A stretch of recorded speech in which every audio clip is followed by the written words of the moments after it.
Hello बच्चों, कैसे हैं आप लोग।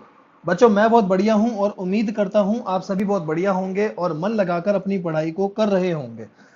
दोस्तों, आइए आज मैं आपके साथ एक नया और एक इम्पॉर्टेंट टॉपिक डिस्कस करने जा रहा हूं जिसका नाम है एन्युटी।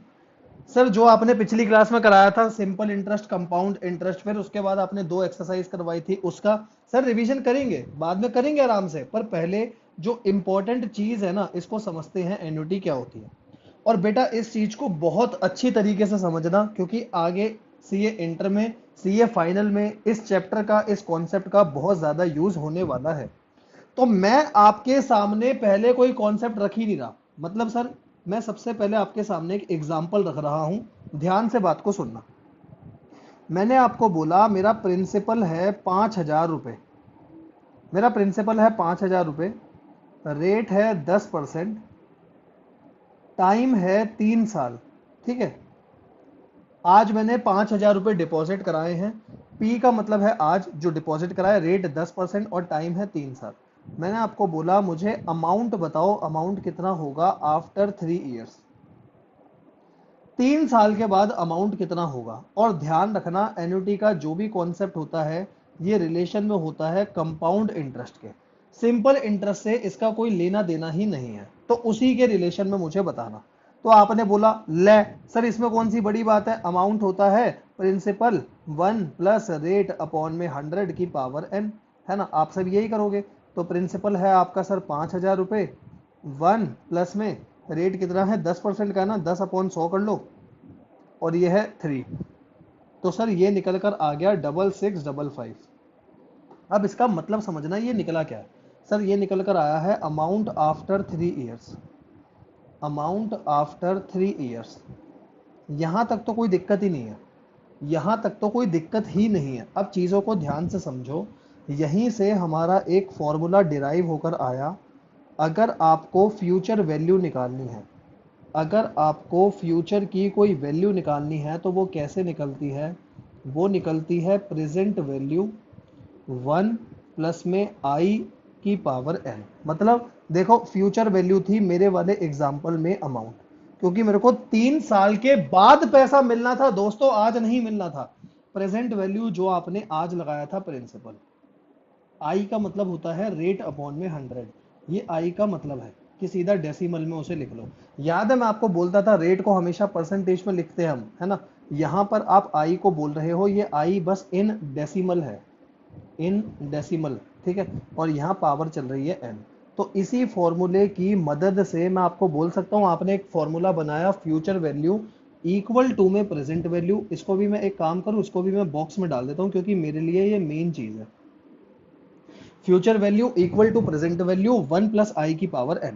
यहां तक कोई दिक्कत सर? कोई दिक्कत नहीं। अच्छा, इसका मतलब तो समझाओ सर। आपने बोला ये मेरी प्रेजेंट वैल्यू है, आपने बोला ये मेरी प्रेजेंट वैल्यू निकल कर आई, और ये मेरी फ्यूचर वैल्यू निकल कर आई।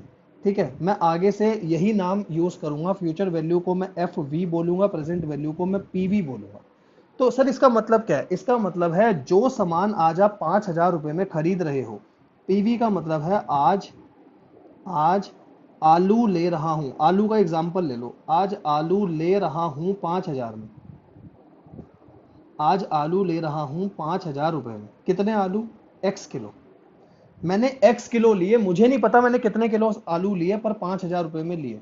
आज से 3 साल बाद, आज से, आज से 3 साल बाद वही एक्स आलू, वही एक्स आलू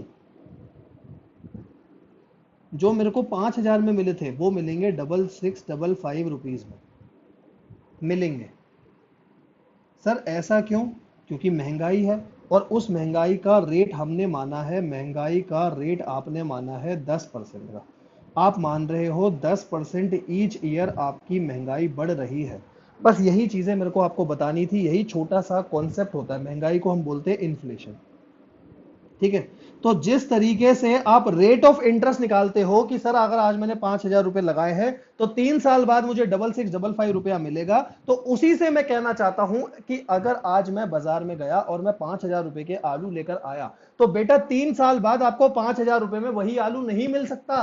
वही क्वांटिटी नहीं मिल सकती। क्यों नहीं मिल सकती? क्योंकि हर साल 10-10% से महंगाई बढ़ रही है। तो वही क्वांटिटी के आलू लेने के लिए मेरे को 6655 रुपए खर्च करने पड़ेंगे। तो मैं कह सकता हूं मेरी रुपए की परचेजिंग पावर कम हो गई। जो सामान मैं पिछले 3 साल पहले 5000 रुपए का खरीद सकता था, आज मैं वही सामान 6655 रुपए का खरीद रहा हूं। तो मैं कह सकता हूं कि मेरी परचेजिंग पावर कम हो गई। सर परचेजिंग पावर का मतलब क्या हुआ? सर परचेजिंग पावर का मतलब है मैं 1 रुपए से कितना सामान खरीद सकता हूं। मैं 1 रुपए से कितना सामान खरीद सकता हूं, इसको बोला जाता है परचेजिंग पावर। 1 रुपए से कितना सामान खरीद सकता हूं।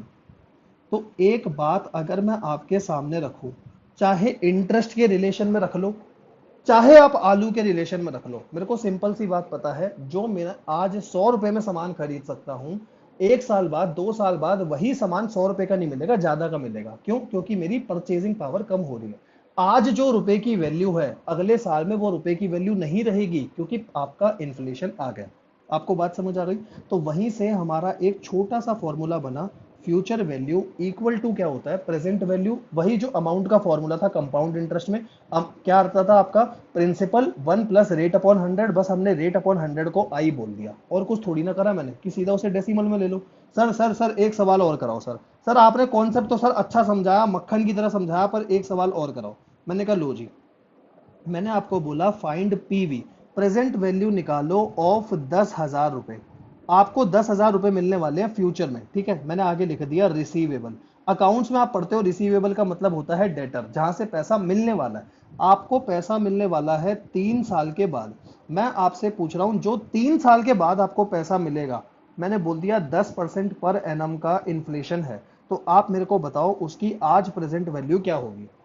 मैं खुशी मना रहा हूं। देखो ये है अर्जुन, ये अर्जुन की आंख है। महाभारत वाला अर्जुन था ना, ये उसकी आंख है। अर्जुन दूर तक देख रहा है, अर्जुन दूर तक देख रहा है। ये कौन है? ये अर्जुन है, ठीक है? अर्जुन दूर तक देख रहा है। 3 साल के बाद उसे 10,000 रुपए उसकी तरफ आते हुए दिख रहे हैं। अर्जुन तेरे को कितने रुपए दिख रहे हैं? अर्जुन ने बोला 10,000 रुपए दिख रहे हैं मालिक। मैंने बोला भाई एक बात बता दे, ये तो 3 साल के बाद मिलेंगे ना। अगर इन 3 साल की कीमत मैं तेरे से आज जानने को बोलूं, तो उसकी प्रेजेंट वैल्यू मेरे को बता सकते हो क्या? मैंने अर्जुन से सवाल पूछा, 3 साल बाद तेरे को 10,000 रुपए मिलने वाले हैं। इसका मतलब जाहिर सी बात है, जो सामान तू 10,000 रुपए में 3 साल के बाद खरीद सकता है, आज वो सामान तू 10,000 में नहीं खरीदेगा। आज वही सामान तू कम पैसों में खरीद सकता है, क्योंकि फ्यूचर में तो 10% का रेट ऑफ इंटरेस्ट है। फ्यूचर में तो परचेजिंग पावर तेरी कम हो जाएगी। मतलब क्या मैं कह सकता हूं, जो मैं 10,000 के आलू 3 साल बाद खरीद सकता हूं, वही आलू आज मेरे को कम के मिलेंगे। तो क्या आपने एक कंक्लूजन निकाला? सर फ्यूचर वैल्यू हमेशा ज्यादा होती है और प्रेजेंट वैल्यू हमेशा कम होती है। बिल्कुल सही बात है, क्योंकि आज जो आप जा करके आलू ला रहे हो वो कम पैसों में ले आओगे, पर आगे जा करके क्योंकि महंगाई बढ़ रही है, तो वही आलू लाने के लिए आपको ज्यादा पैसे लगेंगे। बेटा ऐसे आलू के रिलेशन से ना आपको कोई समझाएगा नहीं। तो प्लीज, मैंने मजाक में चीज समझाई, लेकिन इसलिए ताकि कॉन्सेप्ट आपकी बॉडी में जाए। एक बार कॉन्सेप्ट आपकी बॉडी में चला गया, मेरे लिए काम आसान हो जाएगा आगे की चीजें समझाने के लिए। तो मैंने आपको बोला अर्जुन देख रहा है दूर तक। मैंने बोला हे अर्जुन बता, 10,000 रुपए 3 साल बाद मिलने वाले, उनकी आज क्या वैल्यू है? जो सामान तू 3 साल बाद 10,000 का लाएगा, वही सामान आज कितने का ला सकता है? उसने बोला मालिक आपने मेरे को फॉर्मूला बताया था, future value present value 1 + i⁻n। Future value है मेरे पास 10,000, प्रेजेंट वैल्यू मुझे नहीं पता, पर आई मतलब 10% डेसिमल में लिख दो, और इसको मान लिया 3 साल, क्योंकि 3 साल दिया हुआ था। तो ये आ गया मेरा 10,000। ठीक है जी, सीधा इसको सॉल्व कर लेना ना। अब ये सॉल्व करना तो आपको आता ही है, मैं इसमें क्यों टाइम बर्बाद करूं, मेरे को अपने कॉन्सेप्ट पर रहने दो। तो अगर आप यहां से प्रेजेंट वैल्यू निकालोगे, तो क्या मैं आप लोगों से पूछ सकता हूं भैया कितनी प्रेजेंट वैल्यू आएगी? या ये भी आप ये लो ना, मेरे पास तो कैलकुलेटर है, मैं निकाल कर ही दिखा देता हूँ। 1.1 की पावर है 2 3, यह आ रहा है 1.331। ठीक है, फिर बच्चे बोलेंगे आपने सवाल पूरा नहीं कराया, तो लो पूरा सवाल कर लो। 10,000 को डिवाइड कर दो 1.331 से, तो ये आ गया 7513.15। तो मतलब जो आलू मेरे को 3 साल बाद 10,000 के मिलेंगे, वही आलू आज मेरे को इतने रेट पर मिल रहे हैं अगर मैं 10% का रेट ऑफ इंटरेस्ट लेकर चल रहा हूं। तो ऑब्वियसली बात है प्रेजेंट वैल्यू तो कम आएगी। मतलब अर्जुन जो खुश हो रहा था, अरे बाबूजी मेरे को 3 साल बाद 10,000 की कमाई होगी, मैंने कहा नाच मत, उनकी वैल्यू आज 7,500 की है, खाली उनकी वैल्यू 10,000 रुपए नहीं है। बताओ जी, क्या आपको बात समझ आई? हाँ सर, बात अच्छे से समझ आई। इसी कॉन्सेप्ट को बोला जाता है एन्युटी। तो अब एन्युटी होता क्या है, सबसे पहले लिखो केसेस ऑफ एन्युटी। एन्युटी के क्या क्या केसेस हैं? तो एन्युटी होती है सीरीज ऑफ इंस्टॉलमेंट। अगर कहीं पर आपका इंस्टॉलमेंट की सीरीज चल रही है, ध्यान रखना मैं वन टाइम की बात नहीं कर रहा, मैं कह रहा हूं जैसे आपकी कोई किस्त चलती है ना, इंस्टॉलमेंट चल रही है, जैसे आपकी हर महीने की फीस जाती थी स्कूल में, वो एन्युटी है। ठीक है जी। तो एन्युटी के नीचे सबसे पहले लिखो रेगुलर अमाउंट जाना चाहिए, रेगुलर अमाउंट जाना चाहिए at regular interval. Her same interval पे आपका कुछ अमाउंट जाना चाहिए, उसको बोला जाता है एन्युटी। मैंने ये नहीं बोला कि हर साल में जाना चाहिए, बस मैंने ये बोला हर रेगुलर इंटरवल पे जाना चाहिए। सर आप एग्जांपल बताओ। मैंने बोला पहला एग्जांपल लेते हैं, आप चले गए गाड़ी का लोन लेने। ठीक है जी, आप चले गए सर गाड़ी का लोन लेने। आप गाड़ी का लोन लेकर के आए 5 लाख रुपए का। ठीक है। कंपनी वालों ने बोला सर आपको ईएमआई देनी पड़ेगी 10,000 रुपए की 5 सालों तक। 10,000 रुपए की ईएमआई देनी पड़ेगी, टाइम है 5 सालों तक, जब जाकर के आपका लोन पूरा का पूरा उतरेगा। अब आप ये गणित मत लगाने बैठना कि 10,000 की किस्त देनी है और 5 साल मतलब हो गए 60 महीने, सर ये तो 6 लाख रुपए। अबे वो क्या इंटरेस्ट नहीं लेगा क्या? वो तुम्हारे चाचा का लड़का है जो इंटरेस्ट नहीं लेगा? तो इंटरेस्ट भी तो लेगा। तो बस मैं अभी तुम्हें कुछ बता नहीं रहा, मैं तुम्हारे को नॉर्मल कैलकुलेशन बता रहा हूं। आप गाड़ी का लोन लेने गए, उसने आपकी किस्त बांध दी, तो इसको बोला जाता है एन्युटी। क्यों? क्योंकि आपको हर महीने कुछ ना कुछ पैसा देना है, इसलिए ये केस बन गया एन्युटी का। सर आप और एग्जांपल बताओ। अभी मैं आपको कोई कैलकुलेशन नहीं बता रहा, पहले मैं आपको पहचानना सिखा रहा हूं कहां पर एन्युटी लगती है। लाइफ इंश्योरेंस प्रीमियम, आप अपने मम्मी पापा से पूछना, जो भी उन्होंने एलआईसी पॉलिसी ले रखी है, क्या कुछ टाइम के बाद बार बार प्रीमियम नहीं देना पड़ता? एक लमसम वाली भी होती है, मैं उसकी बात नहीं कर रहा, मैं इंस्टॉलमेंट वाली की बात कर रहा हूं। जैसे मान लो मेरे मम्मी पापा ने एलआईसी पॉलिसी ले रखी है, जिसका ईयरली प्रीमियम जाता है 50,000 रुपए। ठीक है। अच्छा जी, क्या कोई टाइम भी डिफाइन है? उन्होंने बोला है आपको 12 साल तक प्रीमियम देना। मैं सिर्फ ऐसे ही लेट कर रहा हूं, 12 साल तक प्रीमियम देना, तो क्या ये भी एन्युटी का केस है? हाँ बाबूजी, ये भी एन्युटी का केस है। आप डेफिनेशन में बस उतार के देखो, केसेस ऑफ एन्युटी जहां पर रेगुलर अमाउंट आ रहा हो और रेगुलर इंटरवल पे आ रहा हो, वो सारी की सारी मेरी एन्युटी बनेगी। आगे बढ़ सकते हैं? हाँ सर।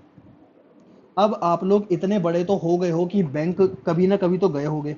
बैंक में आपने रिकरिंग डिपॉजिट कराई। रिकरिंग डिपॉजिट का मतलब क्या होता है? रिकरिंग डिपॉजिट का मतलब है आपने एक खाता खुलवा लिया बैंक में। ठीक है। उस बैंक में जो खाता आपका अलग से खुला है, जिसको आरडी अकाउंट बोला जाता है, उसमें हर महीने आपके कुछ पैसे जमा होते हैं, जैसे 2,000 रुपए, 3,000 रुपए।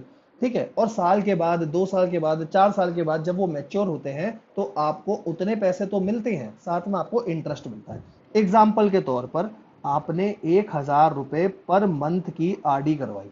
ठीक है। आप 1 साल के बाद, आफ्टर 1 साल, आप बैंक के पास पहुंच गए खुश होते होते, अरे भाई मेरी तो आरडी मैच्योर हो गई, मेरे को तो 12,000 रुपए मिलेंगे, 12,000 रुपए मिलेंगे, 12,000 मिलेंगे। मैं बोल रहा हूँ आपसे बड़ा नालायक कोई नहीं होगा। क्यों?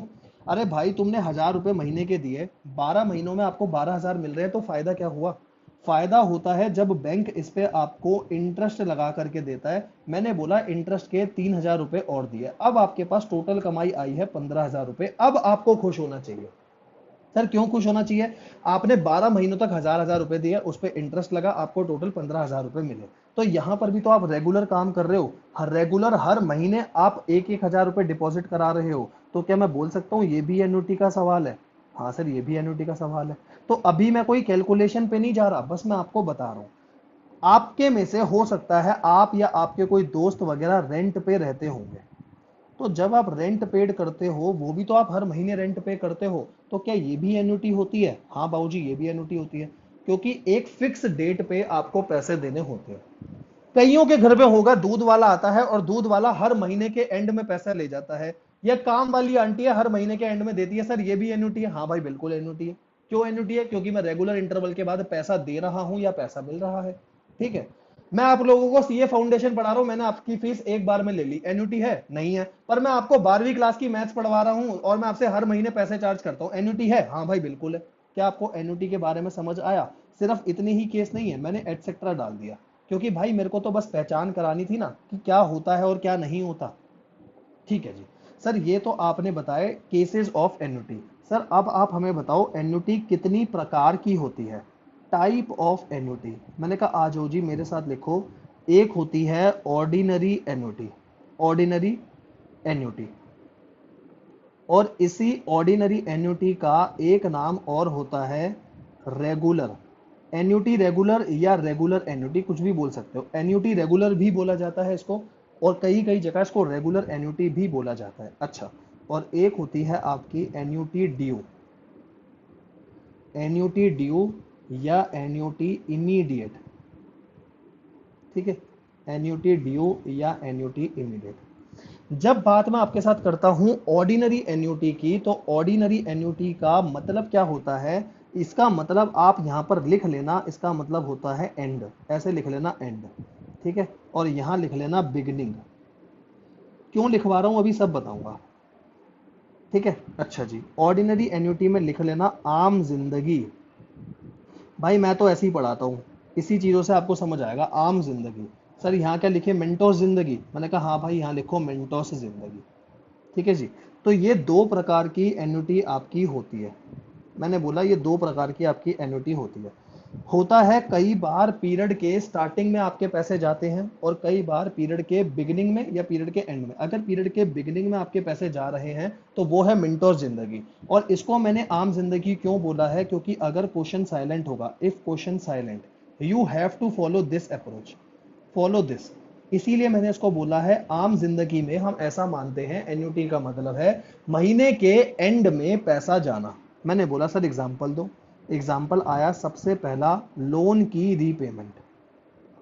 आप एक बात बताओ, आप बैंक से लोन लेने चले गए, आपने बैंक से 5 लाख रुपए का लोन ले लिया, क्या आज ही आप उसे पहली किस्त दे देते हो क्या वापसी? अगर आपको आज ही उसे पहली किस्त वापसी देनी है तो तुम क्या पागल हो? आज लोन लेने गए थे और आज ही वापसी करके आ गए।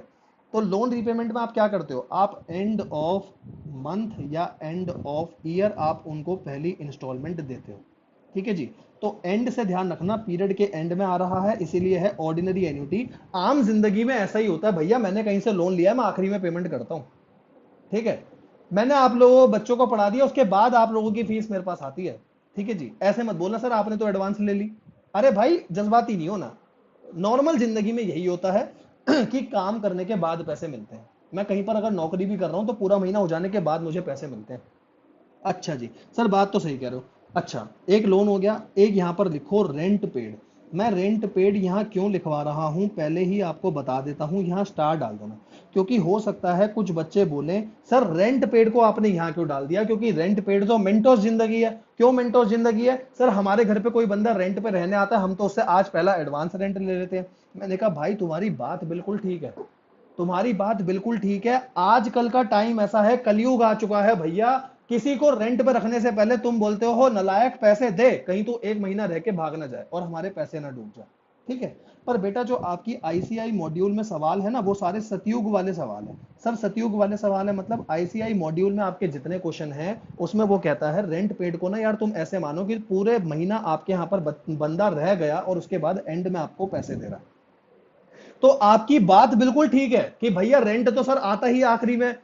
ठीक है, सॉरी रेंट तो आता ही बिगिनिंग में और तुम उसे आखिरी में क्यों ले रहे हो? अरे भैया आईसीआई के मॉड्यूल में इस अजम्पशन पे क्वेश्चन सोल्व कर रखे हैं कि सतयुग चल रहा है, एक महीना पूरा हो जाने के बाद ही आपको रेंट आ रहा है, एडवांस रेंट आपको कोई नहीं आ रहा। ठीक है जी, इसलिए मैंने रेंट पेड को यहां लिखा है। अगर कोई बच्चा मेरे से लड़ना चाहता है तो मैं बता देता हूं मेरे भाई तू ठीक है, रेंट आता है बिगिनिंग में, पर मैं क्या करूं, आईसीआई मॉड्यूल में इसमें क्वेश्चन ऐसे हो रखे हैं तो कोई दिक्कत? सर कोई दिक्कत नहीं। सर आप एक काम करो ना, बिगिनिंग के भी तो कुछ एग्जाम्पल दो। अभी तो एग्जाम्पल है ना, खाली एटसेट्रा लिख लो भाई। ठीक है जी, आओ यहां पर भी एग्जाम्पल लिखते हैं। यहां पर लिखो सबसे पहला आरडी, रिकरिंग डिपॉजिट। अगर आप बैंक में आज आरडी का अकाउंट खुलवाने जा रहे हो तो आज ही आपको उसकी पहली किस्त देनी होती है। तो ये मिनटोस जिंदगी है। मिनटोस जिंदगी का मतलब आपको पैसे तो बाद में मिलने और आज ही आपकी पहली किस्त चली गई, मतलब पीरियड के स्टार्टिंग में, बिगिनिंग में ही चले गए पैसे। ठीक है, आप आज इंश्योरेंस प्रीमियम कराने जाते हो तो पहली किस्त आपको आज ही भरनी होती है। तो आई होप आपको फर्क समझ आ गया बिगिनिंग और एंड का। क्या आप लोगों को फर्क समझ आ गया? यार मैंने इस बार नंबरिंग नहीं करी ना नोट्स की, तो सबसे पहली नंबरिंग एग्जाम्पल पे डालो, एग्जाम्पल ये पहली नंबरिंग हो गई, उसी के ऊपर क्वेश्चन था। फिर ये केसेस ऑफ एन्युटी पे दूसरा नंबर डाल दो, और उसके बाद ये टाइप ऑफ एन्युटी पे तीसरा नंबर डाल दो। नंबरिंग रहती है तो चीजें ज्यादा अच्छे से क्लियर होती हैं, ठीक है। तो मैंने आपको बोला मिनटोस जिंदगी में आप स्टार्टिंग में पैसा देते हो, आम जिंदगी का मतलब हमेशा पीरियड एंड के बाद ही आपको पैसा मिल रहा है या आप पैसा दे रहे हो, ठीक है जी। यहां तक कोई दिक्कत है तो बताओ। और आम जिंदगी है इसीलिए हर क्वेश्चन में यही फॉलो होगा अगर क्वेश्चन मेरा साइलेंट है तो। यहां तक कोई दिक्कत? सर कोई दिक्कत नहीं। अब 3 तक केसेस हो गए, अब 3 के बाद लिखो examples, example to understand annuity. अब क्योंकि मेरे को एन्युटी समझनी है तो उसके लिए ना मैं आप लोगों को कुछ एग्जाम्पल बता रहा हूं।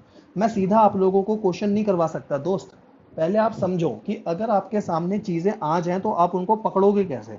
मैंने आपको पहला एग्जाम्पल लिखवाया, ध्यान से पढ़ना। Mister x taken a loan, mister x ने लोन लिया है 1 करोड़ रुपए का। आसामी पार्टी है, मिस्टर एक्स का मिस्टर दिव्यांग लिख लो, मिस्टर दिव्यांग ने लोन लिया 1 करोड़ का।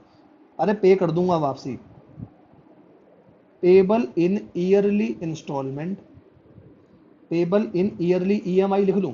ईएमआई अच्छा वर्ड नहीं है, ईयरली इंस्टॉलमेंट ही लिखो। ईएमआई क्यों लिख रहे हो यहाँ पर, अच्छा सा नहीं लग रहा। Payable in yearly instalment of rupees 1 lakh रुपए, 1 लाख रुपए की आपकी ईयरली वो है इंस्टॉलमेंट है, फॉर अ पीरियड ऑफ, कितने साल लगेंगे? For a period of 10 lakh की इंस्टॉलमेंट कर लो, 10 लाख की इंस्टॉलमेंट है फॉर अ पीरियड ऑफ 12 साल, है ना। मैंने 12 साल क्यों लिया? क्योंकि 10 लाख रुपए आप 12 साल तक देते हो तो बनते हैं 1 करोड़ 20 लाख रुपए, और 1 करोड़ का लोन लिया मतलब मान लो 20 लाख का आपका इंटरेस्ट है। पर मेरे को अभी कैलकुलेशन पे जाना ही नहीं, मैंने आपके सामने ये बात रखी। तो आप मेरे को बस ये बताओ आपके लिए ये 1 करोड़ क्या है, आपके लिए ये 10 लाख रुपए क्या है, और आपके लिए ये 12 क्या है। बस आपको मेरे को ये 3 चीजें बतानी है। अगर जिस बच्चे ने सही से आइडेंटिफाई कर दी, मैं अभी आपको सवाल नहीं करा रहा, मैं आपसे आइडेंटिफिकेशन करा रहा हूं कि सवाल पढ़ के आपको समझ आ जाए कौन सी चीज क्या है। एक बात बताओ, लोन लेने जाते हो तो लोन आपको आज मिल जाता है या पीरियड के एंड में मिलता है? सर लोन तो हमें आज मिलता है। अगर लोन आपको आज मिलता है तो ये हो गई आपकी प्रेजेंट वैल्यू। आप किसी से भी लोन लेने जाते हो तो लोन आज मिल जाता है मेरे भाई, वो है प्रेजेंट वैल्यू, ठीक है। ये तू हर साल के बाद 10-10 लाख रुपए दे रहा है तो ये तेरी ईयरली इंस्टॉलमेंट है, मतलब इसको बोला जाता है एन्यूटी। एन्यूटी का मतलब है एनुअल पेमेंट, ठीक है। पर यहां पर ना मैं आगे जा करके वर्ड एनुअल यूज नहीं करूंगा क्योंकि ये मंथली भी हो सकता है, ये डेली भी हो सकता है, कुछ भी हो सकता है। तो मैं एनुअल वर्ड ना यूज करके मैं वर्ड यूज करूंगा एन्यूटी, और एन्यूटी को आप आगे डिनोट करोगे ए से। जहां आपका ए आ गया, ए का मतलब एन्यूटी है, मेरे को एन्यूटी निकालनी है, मतलब मेरे को ईएमआई निकालनी है कि किस्त कितनी है जो मेरे को रेगुलर पीरियड पे देनी है। और 12 साल तो कोई दिक्कत ही नहीं, 12 तो एन है, एन का मतलब ये तो टाइम है, या ईयर्स लिख लो, ये तो ईयर्स है। बताओ जी। कोई दिक्कत? सर कोई दिक्कत नहीं, पहले एग्जाम्पल में हमारे को तीनों चीजें समझ में आ गई। तो बेटा ऐसे ही मैं आपको पहले 3-4 केस समझाऊंगा, उसके बाद ही मैं सवाल पे उतर सकता हूं। मैंने आपको बोला mister Y deposit 10,000 every month. Mister Y हैं, वो 10,000 रुपए हर महीने अपने बच्चे की शादी के लिए जमा करवा रहे हैं, एंड ही विल रिसीव, और उसे पैसे मिलेंगे वापसी, and he will receive 5 lakh रुपए। ओ बाप रे बाप, 5 लाख रुपए मिलेंगे एट एंड ऑफ 5 साल। अब आप बताओ, एक बात बताओ, क्या क्या चीजें बतानी है? तो सबसे पहले तो मेरे को ये बताओ आपको चीजें क्या क्या बतानी है, ठीक है जी। तो एक सेकंड, हाँ अब ठीक है। हाँ मैं थोड़ा सा सही कर रहा था उसे, अपने सेटअप को। 10,000 रुपए आपको हर महीने देने हैं। सर ये तो एन्यूटी हो गया, सर आपको ना हर महीने देना है तो इसको तो ए लिख लो। मैंने कहा बहुत बढ़िया। ये बताओ भाई 5 लाख रुपए आज मिल रहे हैं या 5 साल के बाद मिल रहे हैं? सर 5 लाख मिल रहे हैं 5 साल के बाद, तो इसको बोलो सर फ्यूचर वैल्यू। और सर ये तो एन है। बताओ क्या आप आने वाले सवालों में ये आइडेंटिफाई आराम से कर पाओगे? हाँ सर बिल्कुल कर पाएंगे, इसमें कौन सी बड़ी बात है। मैंने बोला आओ जी अगला करते हैं। मैंने बोला मिस्टर ओम, हमारे ओम जी आ गए, हमारे ओम जी एक स्टूडेंट भी हैं। Mister ohm will repay 1 crore रुपए, वो 1 करोड़ रुपए रीपे करेंगे 10 इंस्टॉलमेंट में। असामी पार्टी है भैया, इतना पैसा लेके घूमते हैं ठीक है जी। इंस्टॉलमेंट में 10 इंस्टॉलमेंट में 1 करोड़ रुपए देंगे at the rate of 10% per annum. ठीक है, इन 10 साल, 10 साल में पैसे वापसी करेंगे 10 इंस्टॉलमेंट में, मतलब हर साल एक इंस्टॉलमेंट देंगे, 10% का इन पे ब्याज लगेगा। मेरे को तो बस ये बताओ 1 करोड़ रुपया क्या है, ठीक है, 10 इंस्टॉलमेंट इसका मतलब क्या है, 10% पर एनम का मतलब क्या है, और 10 साल का मतलब क्या है। सबसे पहले एक बात बताओ, अगर वो 1 करोड़ रुपया वापस करने जा रहे हैं तो क्या मैं ये बोल सकता हूं उन्होंने 1 करोड़ का लोन लिया होगा, और लोन लिया होगा तो ये आज उनके पास 1 करोड़ रुपए होंगे। देने चुकाने 10 साल में है ना, पर अभी तो आपने लोन ले लिया ना, और लोन ले लिया तो ये तो प्रेजेंट वैल्यू हो गई। बात तो ठीक है, 10 इंस्टॉलमेंट में देने हैं, मैं इंस्टॉलमेंट को कुछ नहीं बोल सकता, मेरे पास इंस्टॉलमेंट का अमाउंट होना चाहिए था तो मैं उसको ए बोलता। आप इसको ए नहीं बोल सकते, ए का मतलब कोई अमाउंट होता है। भैया मेरे को किस्त कितने रुपए की देनी है ये तो बता, नहीं दे रखा, कोई बात नहीं, ए को छोड़ दो। इसको क्या बोलेंगे सर, इसको आर बोलते हैं, और आर से आप चाहो तो इसको आई में भी कन्वर्ट कर सकते हो, आई यही चीज डेसिमल में हो जाती है, और ये तो मेरा एन है। बताओ कोई दिक्कत सर, कोई दिक्कत नहीं, अभी तक तो सर कोई दिक्कत लगी ही नहीं। मैंने कहा आओ जी, एक एग्जांपल हम और लेते हैं। मैंने बोला मिस रोहिणी जी, अब आ गई रोहिणी जी, डिपॉजिटेड 20 लाख रुपए, 20 लाख रुपए पर मंथ, एक महीने के 20 लाख रुपए, भैया सीए साहब है ये भी 20 लाख रुपए कमाते हैं महीना, ठीक है, डिपॉजिट कर रहे हैं एट 10% पर एनम फॉर 10 साल। मैंने आपको बोला ये बताओ अमाउंट रिसीवेबल कितना होगा। अमाउंट रिसीवेबल का सीधा सा मतलब है 10 साल बाद उन्हें कितने पैसे मिलेंगे। ठीक है जी, आपको अमाउंट रिसीवेबल निकालना नहीं है, अभी नहीं निकालना, बस मुझे बता दो 20 लाख को क्या बोलोगे, 10% को क्या बोलोगे, 10 साल को क्या बोलोगे, और अमाउंट रिसीवेबल को क्या बोलोगे। अभी तो बस मैं आपको आइडेंटिफिकेशन समझा रहा हूँ। तो सर 20 लाख रुपए आप हर साल, सॉरी हर महीने देते जा रहे हो, तो ये तो हो गई एन्युटी, ये हो गई मेरी ए का मतलब हो गया किस्त तो 20 लाख की है महीने की, ये हो गया मेरा रेट, और रेट से अगर आप आई निकालना चाहते हो तो ये हो गया 0.10, 10 हो गया एन, और अमाउंट रिसीवेबल मतलब फ्यूचर वैल्यू हो गई। बताओ कोई दिक्कत सर, कोई दिक्कत वाली बात नहीं। तो बेटा अगर मैं आपके सामने क्रक्स लिखना चाहूं तो क्रक्स क्या है, क्या मैं आपको बोल सकता हूं। आपके सवाल में ज्यादातर सिर्फ 4 चीजें होंगी, क्या, एक होगा एन्युटी, प्रेजेंट वैल्यू या फ्यूचर वैल्यू कोई एक चीज होगी, एक होगा इंटरेस्ट रेट, और एक होगा टाइम। ठीक है, और अगर सिंपलीफाई भाषा में बोलूं, ए होगा प्रेजेंट वैल्यू या फ्यूचर वैल्यू होगी, इंटरेस्ट रेट का मतलब आर या आई, आप कुछ भी बोल सकते हो, और टाइम का मतलब एन। ये चीजें आपके पास होगी, तो क्या मैं आपको ये बोल सकता हूं any three will be given in question, any three will be given in question, कोई भी इसमें से 3 चीज क्वेश्चन में होगी, you have to find rest, जो एक बच गई वो आपको निकालनी होगी। बताओ क्या आप इस चीज से सहमत हो या नहीं हो। बस यही चीज तो मैंने आपको चारों एग्जाम्पल में बताई है कि पहले पहचानना तो सीख लो मेरे भाई, अगर आप पहचानना सीख गए तो आगे तो कोई दिक्कत आने वाली ही नहीं है। बताओ जी, यहां तक कोई दिक्कत, कोई परेशानी है तो आप लोग बताइए, और नहीं है तो इसके बाद अब मैं आगे जा करके आपको एक चार्ट बनवाने वाला हूं जिसमें आपके सारे के सारे फॉर्मूले आ जाएंगे। तो आइए अब अपन सीखते हैं फॉर्मूले, अब आऊंगा मैं फॉर्मूलों पे। पहले मेरे को आपको बताना था एन्युटी होता क्या है, उसके कितने टाइप होते हैं, और उसको आप आइडेंटिफाई कैसे करोगे। ठीक है जी, अब देखो एक होती है आपकी फ्यूचर वैल्यू, एक होती है आपकी फ्यूचर वैल्यू जिसको मैं बोलूंगा F V, future value. Future value के और क्या क्या नाम है अगर आप लिखना चाहते हो, इसी को बोला जाता है एक्यूमुलेटेड वैल्यू। एक्यूमुलेटेड मतलब इकट्ठी करके वैल्यू, ठीक है, इसको एक्यूमुलेटेड वैल्यू भी बोला जाता है, इसको अमाउंट ऑफ एन्यूटी भी बोला जाता है। सर अमाउंट ऑफ एन्यूटी का मतलब, एन्यूटी का मतलब होता है किस्त कितनी जा रही है, तो अमाउंट का मतलब इकट्ठी होकर के सारी की सारी किस्त कितनी बन जाएगी। एक होती है आपकी प्रेजेंट वैल्यू, और प्रेजेंट वैल्यू में तो कोई दिक्कत ही नहीं है, उसको बोला जाता है पीवी। ठीक है, एक होती है आपकी एन्यूटी, एन्यूटी का मतलब होता है इंस्टॉलमेंट, एन्यूटी का मतलब होता है इंस्टॉलमेंट। ठीक है जी, इसको आप डिनोट करोगे ए से। अच्छा जी, एक होता है आपका पीरियड, अब पीरियड वैसे तो नंबर ऑफ ईयर में हो सकता है, पर नंबर ऑफ मंथ में भी हो सकता है, तो इसलिए मैंने पीरियड लिखा है। और एक होता है आर, आर का मतलब होता है मेरा रेट ऑफ इंटरेस्ट, और रेट ऑफ इंटरेस्ट से आई कैसे बनता है, वो बनता है आर को 100 से डिवाइड कर दो तो डेसिमल में आ जाएगा। ठीक है जी, अब देखो आपके पास कितने टाइप की थी पहले ये बताओ। तो सबसे पहले ये फॉर्मूले वाला पूरा चार्ट आप ऐसे लिखना, मेरे साथ साथ लिखना। मैंने आपको बोला एक होती है ऑर्डिनरी आम जिंदगी, एक होती है ऑर्डिनरी एन्युटी, ठीक है, जिसको आप रेगुलर बोलते हो, रेगुलरली यही काम होता है, ठीक है जी। अच्छा, एक होती है मेरे पास एन्युटी ड्यू, या जिसको बोला जाता है इमीडिएट, ये भी मैं आपको बता चुका हूं, इसको बोला जाता है इमीडिएट, ठीक है। ये थी बिगिनिंग वाली, ये थी मेरी बिगिनिंग वाली, और ये है मेरी एंड वाली, कोई दिक्कत नहीं। तो अब मैं ना जरा लाइनें ड्रॉ कर दूं, क्योंकि मैं चाहता हूं एक ही चार्ट में आपके सारे के सारे फॉर्मूले हो जाएं। तो आई थिंक इतना सही रहेगा, बस इतना बहुत है। इधर भी ऐसे ही बना दो, पहले आप पूरा चार्ट देख लो और फिर ड्रॉ करना, ताकि आपके पास सारे फॉर्मूले एक साथ ही हो जाएंगे, ठीक है जी।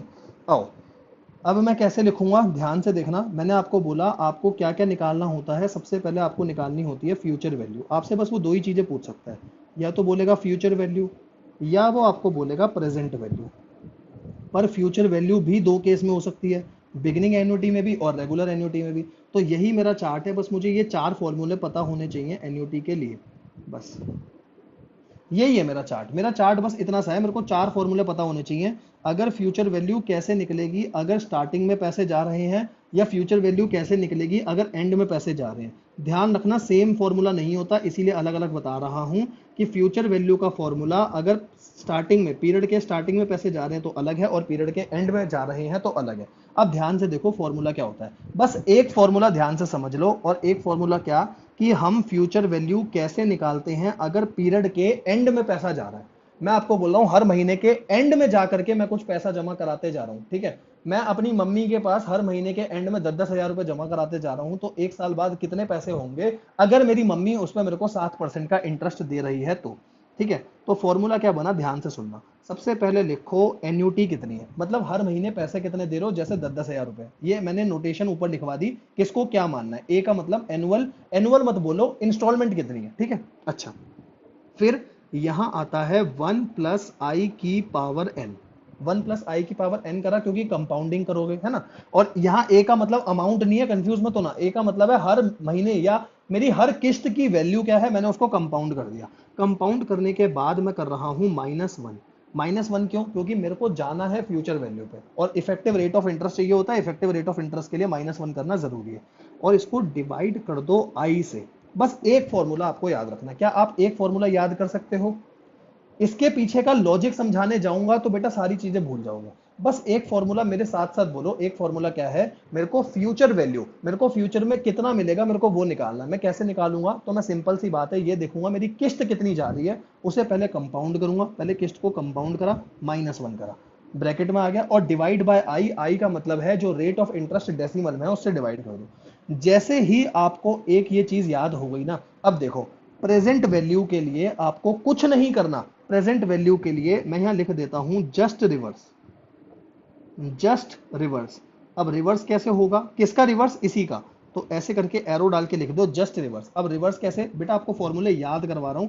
पेपर के टाइम पे फॉर्मूला बनाना नहीं सीखना, आपको फॉर्मूले याद करने हैं, क्योंकि आपका ऑब्जेक्टिव टाइप पेपर है। तो रिवर्स कैसे, आपने ए लिखा, ठीक है।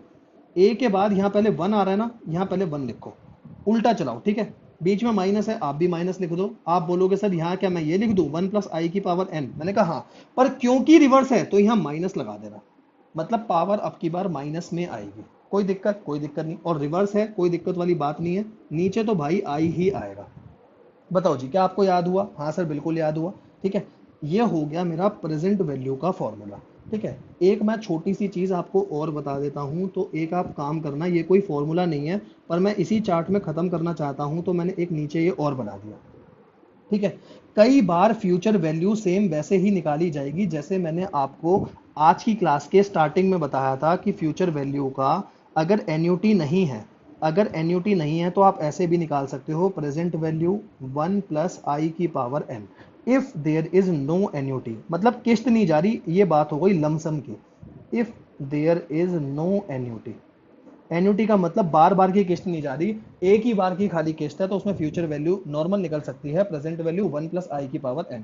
ये बस एन्युटी की वजह से इतने बड़े बड़े फॉर्मूले आए। और मैंने तो आपको बोला बस एक ये वाला फॉर्मूला है जो आप याद कर लो तो सारे फॉर्मूले बन जाएंगे। बताओ, इससे नीचे वाला बना, बस रिवर्स कर दो। और रिवर्स भी क्या करा, अगर रिवर्स में भी लिखना है क्या करा, ब्रैकेट वाला पार्ट, ठीक है। जिसकी वजह से पावर -n हो गई, कोई दिक्कत नहीं। अच्छा, अब ये कैसे याद रखोगे, बिगिनिंग है ना, बिगिनिंग का मतलब होता है स्टार्टिंग। तो यहां पर बस एक काम करना, जो पीछे वाले फॉर्मूलों में ए था ना, ऐसे लिख दो, रिप्लेस ए को रिप्लेस कर दो किससे, a1 + i से। मतलब जहां जहां आपने पीछे ए लिखा था, ए की जगह लिख दो a इंटू में 1 + i। तो आपके फॉर्मूले क्या बनेंगे, मेरे साथ साथ लिखो।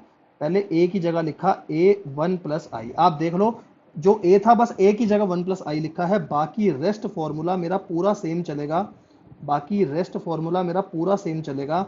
बस a की जगह आपने लिख दिया है a1 + i। कोई दिक्कत सर, कोई दिक्कत वाली बात नहीं। अच्छा नीचे आ जाओ, यहाँ क्या करोगे, a1 + i, ठीक है, बाकी फॉर्मूला सेम, 1 - 1 + i की पावर -n, ठीक है, और अपॉन में i। बताओ क्या आपको एक फॉर्मूले से सारे फॉर्मूले बनाने आ गए। अच्छा सर, इस वाले केस में तो i है, वो a है ही नहीं। अगर a है नहीं तो भैया यहाँ पर ये वाला फॉर्मूला भी सेम रहेगा। मतलब अगर एन्यूटी ही नहीं है तो ये वाला फॉर्मूला दोनों में सेम रहेगा, क्योंकि a ही नहीं है तो a को रिप्लेस किससे करोगे, बताओ जी।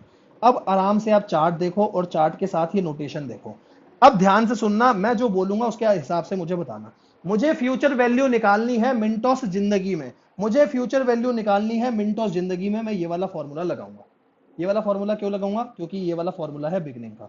मुझे फ्यूचर वैल्यू निकालनी है आम जिंदगी में, ये वाला फॉर्मूला। प्रेजेंट वैल्यू निकालनी है आम जिंदगी में ये, और प्रेजेंट वैल्यू निकालनी है मिनटोस जिंदगी में, जिसमें बिगनिंग में पैसे जाते जा रहे हैं, तो उसमें ये वाला फॉर्मूला। अब देखो फटाफट आपको बताता हूं आपको फॉर्मूले कैसे लिखने हैं। देखो जी, फटाफट देखना कैसे लिखते हैं। सबसे पहले एक बात बताओ, एबीसीडी में पहले एफ आता है या पी आता है, सर एबीसीडी में पहले एफ आता है फिर पी आता है, एफ आता है और फिर पी आता है। तो मैंने बोला पहले लिखना फ्यूचर फिर लिखना प्रेजेंट, कोई दिक्कत। पहले आपने एबीसीडी के अकॉर्डिंग लिखा, यहां पहले लिखना आम जिंदगी, क्योंकि सबसे पहले बात आम जिंदगी की करते हैं, फिर मिनटोस जिंदगी। मतलब पहले बात करूंगा एंड की और फिर बात करूंगा बिगिनिंग की, कोई दिक्कत नहीं। अच्छा, पहला फॉर्मूला बस याद रखो, पहले फॉर्मूले में क्या है, ए को करा आपने कंपाउंड, कंपाउंड के बाद -1, क्योंकि इफेक्टिव रेट ऑफ इंटरेस्ट से ध्यान रहेगा, और नीचे आई। अगर आपको ये याद है तो ये आराम से बन गया, ए और आई तो ऐसे ही, ब्रैकेट वाला रिवर्स मार दो, ब्रैकेट वाला रिवर्स मार दो, बना अपना फॉर्मूला, कोई दिक्कत नहीं। अच्छा, बिगनिंग वाले में ए की जगह बस एक काम करना, ए की जगह लिख दो a1 + i, बस, बाकी फॉर्मूला सेम है। a1 + i लिख दिया मैंने, आप देख लो बाकी मैंने कुछ नहीं करा, a1 + i लिख दिया मैंने।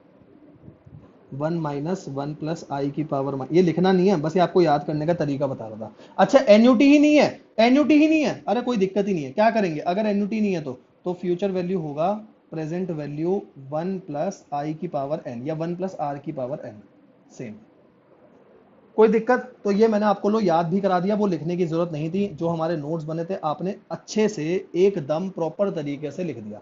सर आप एक काम करो ना, इसके ऊपर सवाल कराओ, एक सवाल कराओ। मैंने कहा भाई एक सवाल की बात कर रहा है तू, मैं तेरे को पूरी एक्सरसाइज कराऊंगा, कौन सी बड़ी बात है। पूरी एक्सरसाइज वैसे ही कराऊंगा जैसे सिंपल इंटरेस्ट और कंपाउंड इंटरेस्ट की हमने एक्सरसाइज करी थी भाई, वो इसीलिए क्योंकि मेरे को आपको कैलकुलेटर आगे दिखाना है कि कैलकुलेटर पे कैसे सवाल होते हैं। सर नहीं नहीं सर आप कराना सर, पर आप एक सवाल अभी कराओ सर, हमें कैसे पता चलेगा ये चीजें कैसे याद रखनी है। मैंने कहा लो जी एक सवाल अभी करा देता हूं, फिर उस वाली क्लास में जो आपकी अलग से सेपरेट क्लास होती है, जिसमें आपको मैं कैलकुलेटर अपने आगे रख करके शॉर्टकट ट्रिक भी बताऊंगा और उसमें चीजें कराऊंगा।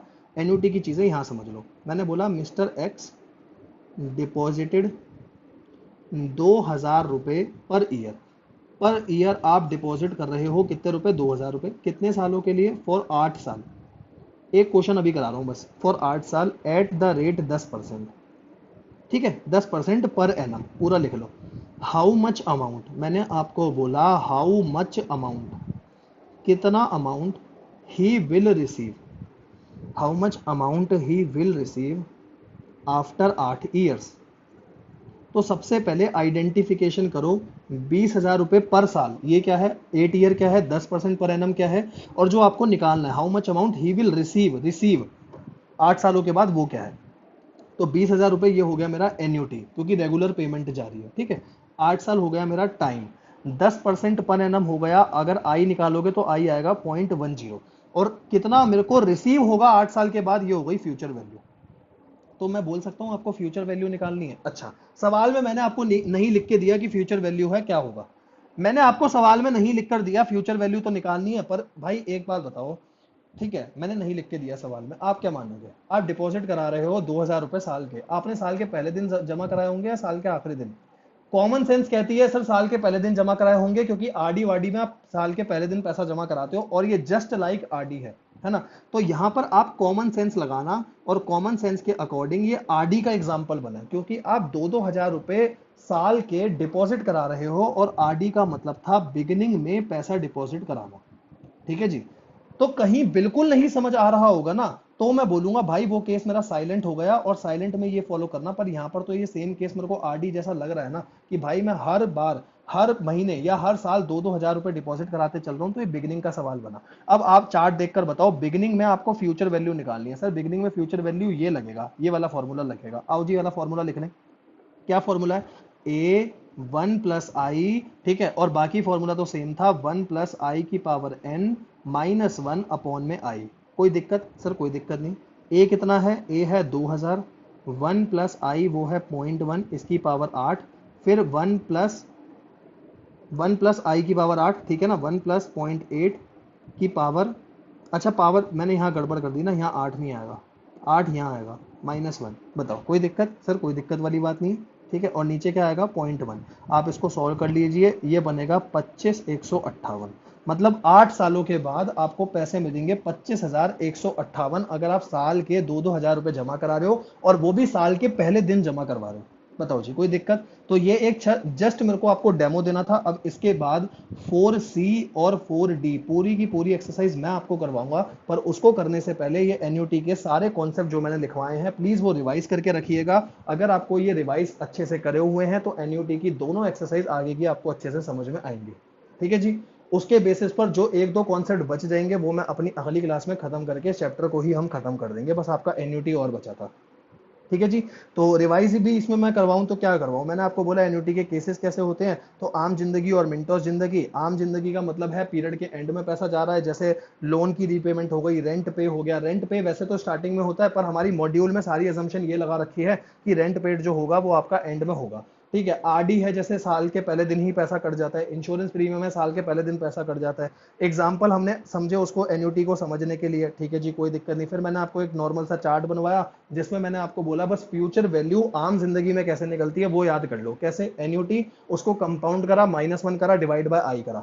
उसके नीचे प्रेजेंट वैल्यू कैसे निकलेगी? जस्ट रिवर्स ब्रैकेट वाला पार्ट और एन हो जाएगा नेगेटिव। ठीक है। बाकी में तो मैंने कुछ करा ही नहीं, इधर में तो रिप्लेस बस ए को करा है a+i, a1+i से। ठीक है। If there is no annuity फिर कोई दिक्कत ही नहीं है, तो दोनों में फॉर्मूला हमारा सेम रहेगा। एक क्वेश्चन आपको करवा दिया, अब इसके बाद में आपको 4C और 4D पूरी करवाऊंगा, पर पहले इतना रिवाइज करके रखना, फिर हम आगे बढ़ेंगे। ओके बच्चों, तो आज की क्लास में इतना ही। अपना ध्यान रखिए और अपना इतना रिवीजन करके रखिए। Thank you so much.